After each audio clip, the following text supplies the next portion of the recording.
Yes, no, maybe. I don't know. Can you repeat the question? You're not the boss of me now. You're not the boss of me now. You're not the boss of me now. And you're not so big.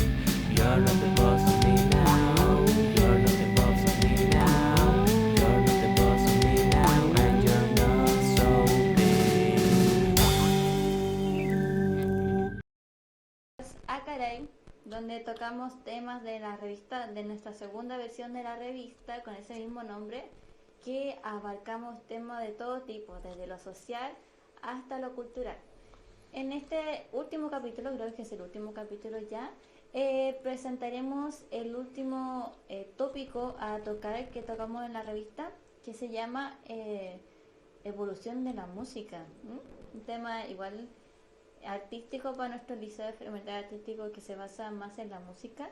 Y sin más preámbulos, voy bienvenidos a nuestro invitado especial, Gabriel Donoso. ¿Cómo estáis? Bien, todo bien. Me parece bien. Música, muy interesante. Más que ahora que nuestro liceo es experimental artístico y toca, se especializa mucho en música, ¿cierto? ¿Por qué Sí. elegimos este tema? La verdad es que, bueno, por el tema del diferenciado, llegó esto de la revista, yo no sabía muy bien qué hacer, estaba recién instaurándome, y era el segundo volumen, iba un año tarde, pues entré este año recién Sí. al diferenciado. Ujú. Entonces, como no sabía de qué hablar y siempre estudiaba música desde muy chiquitito, entonces dije ya, algo relacionado con la música. Y así nació el tema, no fue como muy pensado, fue como a la rápida para poder cumplir, Ah, más sí. que nada.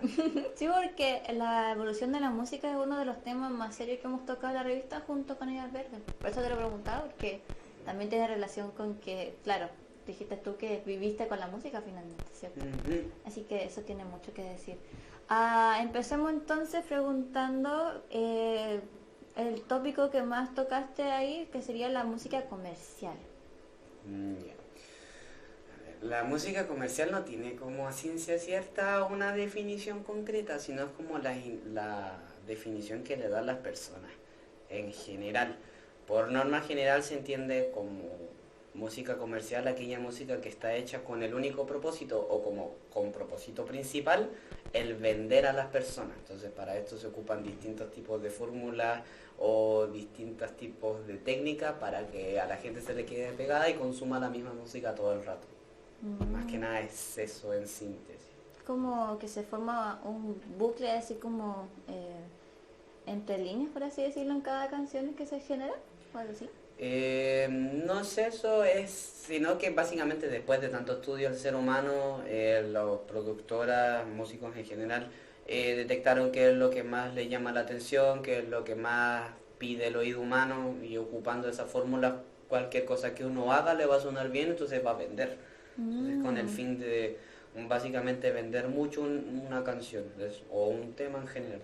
Eso es la música comercial. Entonces, hablando de música comercial, ¿dónde empieza? Como, supongo que esa evolución va desde como, no sé, los principios de los siglos, ¿cierto? Y es que el concepto de música comercial realmente es más nuevo, tampoco hay una data de una fecha inicial, o sea, a ver, si nosotros ponemos a analizar desde tiempos antiguos, eh, tiraría más o menos los 1960, de ahí para adelante, quizás habrá nacido, no sé a ciencia cierta, pero es más moderno, no es algo ¿cómo se llama? Que se conocía anteriormente esto de la música comercial porque antes la música no se vendía tanto, sino que era más algo más solemne, más recaído para la alta, para la burguesía en ese entonces, remontándonos a muchos años atrás. Y ya cuando se empezó a comercializar la música, estamos hablando de los últimos años más que nada. Entonces, por eso es un tema que vino a nacer bastante en la actualidad. Sí, porque al menos nosotros como leanos consumimos música todo este tiempo y no sé cómo hay música, pero al menos en teatro nosotros ocupamos la música como forma de expresión también. No sé cómo lo tocan ustedes, al menos con todo lo que estoy hablando ahora. Bueno, es que justamente eso, la música en composición o lo que sea, bueno, normalmente cuando uno toca el instrumento es el intérprete quien toca porque se interpreta lo que el autor quiere decir en una obra. Entonces, la idea de la música es poder transmitir lo que el autor quiere mediante tú como intérprete a los oyentes, y esa es como la gracia de la música, lo que realmente se busca, mostrar un sentimiento o algo que le llame la atención, invitar a la gente a que lo escuches por un motivo. Como que el impulso para que la música sea escuchada y con diferentes interpretaciones, ¿sí, tú, cierto? O sea, puede ser la misma partitura, pero cada persona la va a interpretar a su manera y con su propia esencia. Entonces eso es igual lo bonito de la música.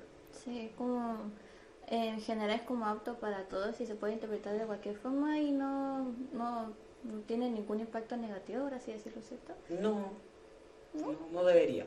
No debería. A menos algunas canciones, ¿no? Ya es como muy específico. Pero también en la revista tocaste algo que se llama Millennial Whoop. El Millennial Whoop es un recurso que se utiliza desde mucha antigüedad. Si lo ponemos en papel y nos vamos a la teoría, el Millennial Whoop es la utilización de terceras y quintas de una escala en algún tema en concreto que suenan bien al oído. Entonces, por ejemplo, si nos vamos al piano, Aprovechando que tenemos un piano acá. Sí, Millennial Whoop, por ejemplo, a ver, de las datas más conocidas que se tienen es desde Beethoven, el Forelis, que sería...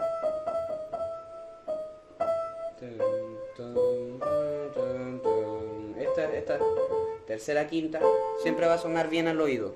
Ya. Tampoco soy un experto en piano y estoy tocando al oído, pero esto siempre va a sonar bien a las personas. Y esto se ocupa también en distintas obras más actuales, por ejemplo, Material Girls de Katy Perry, que es el...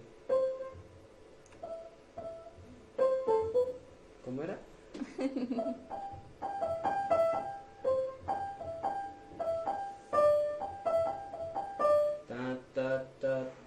Esta, el wow, siempre suena bien.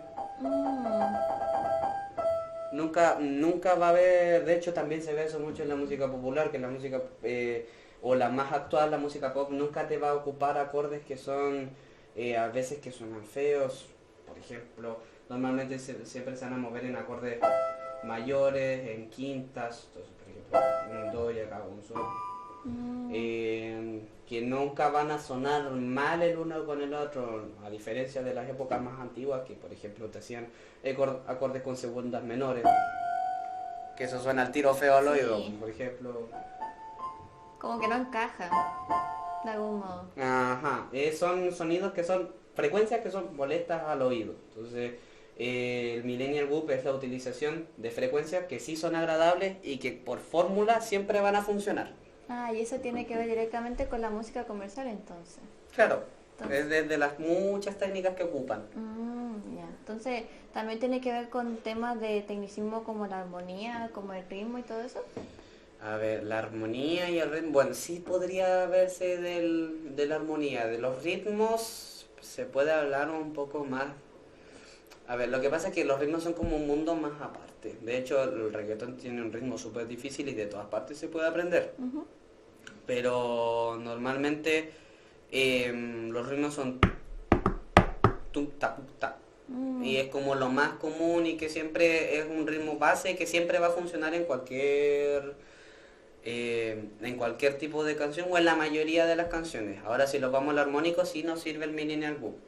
Entonces la armonía siempre van a haber acordes que van a sonar con tensión. De hecho, si nosotros, de nuevo volviendo al piano, para ejemplificar, si tocamos, por ejemplo, una escala de do, ¿cierto? El do siempre va a ser la resolución. ¿Claro? Si ahora nosotros tocamos, te pide llegar al do, Sí. te pide resolver. Es lo mismo que si nosotros tocamos un acorde de quinta, te pide volver a la tónica. Eso es como la armonía. Entonces, la música popular siempre se va a mover primera, quinta, tercera, primera, quinta, tercera, y todo el rato se va a estar moviendo más o menos así, porque suena bien, porque te invita a terminar la canción y es algo simple a la escucha también. Claro, tiene mucho que ver entonces con la percepción de la música y al final con el reconocimiento del oído, ¿o no? También en la revista me acuerdo que tocaste algo que se llama efecto de mera exposición. El efecto de mera exposición, bueno, está comprobado por distintos psicólogos que es algo que no solamente se vive en la música, es cualquier cosa que tú repitas mucho o que veas mucho en tu vida cotidiana se te va a quedar grabada. Es, por ejemplo, un efecto de mera exposición, al menos en la música se ve cuando repiten una canción mucho en el mall, uno va a la radio y la escucha, o en propaganda, en la tele, en todas partes uno la escucha. Entonces ese es el efecto de mera exposición, que te meten una canción en todas partes para que tú te acuerdes de esa canción, se te quede pegada y por ende la consumas. Por eso también es una técnica de la música que tiene como fin el venderse, porque te hacen querer escuchar esa canción. Lo mismo puede pasar con objetos que tú veas naturalmente o con cualquier cosa que veas en la vida cotidiana, todo el rato por repetición durante los días, te va a hacer acordarte de eso y querer ver esa cosa o hacer tal cosa, dependiendo del contexto. Como la memoria auditiva, por así decirlo. Sí. Ya, como escuchar una canción y memorizarla de alguna forma u otra en el cerebro. Por ejemplo, si te das cuenta, en la mayoría de los hits urbanos más actuales, siempre van a estar en todas partes. Siempre, por ejemplo, una cosa que pasa incluso hasta con TikTok, cuando se hizo famosa esta canción de Doja Cat, no me acuerdo cómo se llama, Say So, ¿ya? También era lo mismo, efecto de mera exposición, tú lo veías, estaba en TikTok, en Instagram, cualquier red social que tú te metías, estaba el trend ese de Doja Cat, entonces por eso todos estábamos pegados con Say So, por efecto de mera exposición. Es más que nada eso como un ejemplo más claro. Eso también tiene que ver con música comercial entonces. Claro, o sea, muchas veces las productoras pagan e invierten mucho dinero para que una canción se escuche en todas partes. Porque al final la música comercial tiene que ver más con los ingresos que con el sentido de la canción. Ajá, de hecho en la industria de la música comercial muchas veces ya no buscan tanto talento como músicos, sino que buscan caras bonitas o gente que haya salido en la tele, entonces vende. Un ejemplo de esto podríamos nombrar a J Balvin, por ejemplo, que J Balvin tiene compositores, tiene escritores detrás de él. Él como propio no hace nada, porque de música, al menos que se sepa, él no compone sus propias cosas, ni es letrista de sus propios temas. Pero sí venden mucho, porque son pegadizos por el efecto de mera exposición y porque J Balvin ya es conocido. Entonces ya uno conoce a J Balvin y por saber que J Balvin va a escuchar la canción. Sí, pues como que el famoso arrastra a todos sus a todos sus fans y después esos fans escuchan la música y es como una explosión, por así decirlo, ¿no? Sí, pues, de hecho hay montones de artistas que hacen lo mismo. Hay un DJ en concreto que en este momento no me puedo recordar el nombre, pero que es compositor de montones de canciones, de Katy Perry, de Miley Cyrus, de Lady Gaga, de montones de artistas hiper conocidos y el compositor es el mismo. Sí, creo que, no sé si era Rosalía o una artista más que también era compositora o estudiaba música. O sea, sí, pues obviamente todavía quedan muchos artistas que son compositores de sus propios temas. De hecho, Rosalía en uno de sus últimos discos, tampoco recuerdo el nombre, no consumo mucho Rosalía, pero relata en música un libro. Entonces es súper trabajado lo que ella hace realmente. Y su último disco es más experimental, pero tampoco tanto, de hecho. Sí. Pero no, o sea, todavía hay muchos músicos en general o artistas más reconocidos que componen sus propias cosas, pero también hay una gran parte en lo que tienen compositores, que tienen escritores y que tienen todo un equipo detrás y que él es como la cara al público, más que nada. Entonces al final la música comercial como que mancha un poco la industria de la música por querer interpretar algo fuera de lo que se pueda vender, por así decirlo. Es que no necesariamente, porque, o sea, sí la música comercial tiene este propósito, pero igual sacan buenas canciones y al final para gustos colores. O sea, las intenciones que tengan ellos, mientras a ti te gusta una canción, está bien y lo demás da igual. Entonces, claro, la música comercial, bueno, por los más puristas es como que no debería existir o que la música no debería hacerse con ese propósito, pero bajo mi opinión personal es como cada quien con sus cosas, más que nada. Sí, porque de hecho los géneros más urbanos que son como el reggaetón, el trap y todo eso, al final las letras no son nada llamativas, sino que son letras al azar, por así decirlo. O sea, que intentan dar un mensaje más de el estereotipo de vida más humana, por así decirle, pero claro, en realidad no tienen como mucho contenido, a menos a nivel de letra, a diferencia de obras de canciones de años anteriores, pero igual en la actualidad siguen existiendo muchos temas, muchas canciones que tienen un contenido de letra durísimo, que son muy buenas armónicamente, compositivamente en general. Entonces, realmente ahora más que nada hay mucha variedad, que claro que predomina los mainstream o el género urbano en general, pero no quita de que sigan habiendo muy buenos compositores, muy buenos escritores, y no quita también que por algo tienen el reconocimiento los artistas famosos, Bad Bunny, J Balvin, no los nombramos anteriormente. Sí, porque al final creo que con todo lo que has dicho ahora, la música comercial como que saca de foco a los compositores que realmente quieren tener una intención más que vender la música, ¿o no? Es que por eso mismo uno tiene que aprender a diferenciarlo por sí mismo. O sea, yo cuando escucho, porque también consumo harto trap, sobre todo trap en inglés, pero Lil Nas, por ejemplo, yo sé que es música hecha para vender, para que sea pegadiza, y yo la disfruto por eso. Si ya quiero escuchar algo más complejo, voy, busco y escucho algo más complejo, no necesariamente algo remontado a lo clásico, sino que también consumo muchísimo jazz en general, tanto antiguo como moderno, porque me gusta esa complejidad, pero también me gusta la música más mainstream. Strokes, Red Hot Chili Peppers, Bad Bunny, igual lo disfruto, entonces... Sí. Yo creo, porque también me acuerdo que con respecto de la música salió el line-up de Lollapalooza. ¿Qué Sí. opinas al respecto? El line-up está muy bueno.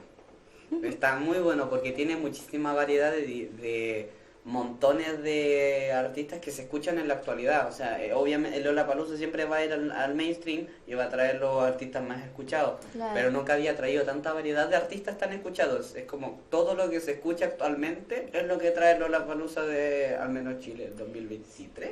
Sí. Pues. Y aparte de eso, que trae hitos porque no me acuerdo quién es, creo que Billie Eilish es una de las que viene por primera vez a Chile a Lollapalooza. Entonces, eso llama muchísimo la atención. Claro. Es un line-up muy bueno, uno de los mejores en mi opinión en los últimos años. Sí, me parece interesante. Yo creo que también podemos ir terminando el capítulo ya hasta ahora, porque este tema es muy extenso y creo que también abarca varios temas, y yo creo que, claro, al menos como nosotros como leanos conseguimos harta música, y yo creo que también podemos aprender de ella, ¿no? Claro, es que, a ver, si nos remontamos desde cómo inicia la música para aprender de ella, tenemos muchísimo por leer. Sí. Por ejemplo, si partimos desde el JJ, que sería Jesús y Julio César, año cero, los registros de música, muchos no hay, casi no hay de esa época, o algunos son indescifrables. Pero donde nace la estructura de la partitura, y en donde ya podemos leerla y entenderla, es que data desde la Edad Media, si no me equivoco. Y ahí después viene el Renacimiento, desde ahí tenemos un montón de música con diversos Contenido. y contextos distintos de las diferentes épocas que nos llaman a aprender muchísimo, tanto de la música como de la historia. Sí. Yo creo que ese mensaje podría ser ideal para los oyentes de ahora, para que puedan al menos interiorizarse un poco más en la música, y al menos como un dato curioso, ¿no? Claro. Así que yo creo que finalizamos finalmente este capítulo de podcast. Creo que este va a ser el último ya que tenemos ya grabado. Así que, aprovechando que tenemos al profe acá con la guitarra acústica, tenemos acá todo fachero, nos vamos despidiendo ya de este episodio. Espero que les haya gustado esta temporada. Y les invito nuevamente a que puedan revisar nuestra revista, tanto en Instagram, que es revista-acara-lea, y también la revista como tal en la página de lexar.cl/revista. Así pueden darle una ojeada al menos a todo nuestro trabajo, que tuvimos ya como semestre y algo haciendo eso, así que me parece ideal, ¿ya? Así que muchas gracias por tu invitación, me parece. Gracias. Y nos vemos en la próxima, ya no sé cuándo, pero nos vemos próximamente, ¿ya? Así que nos vemos.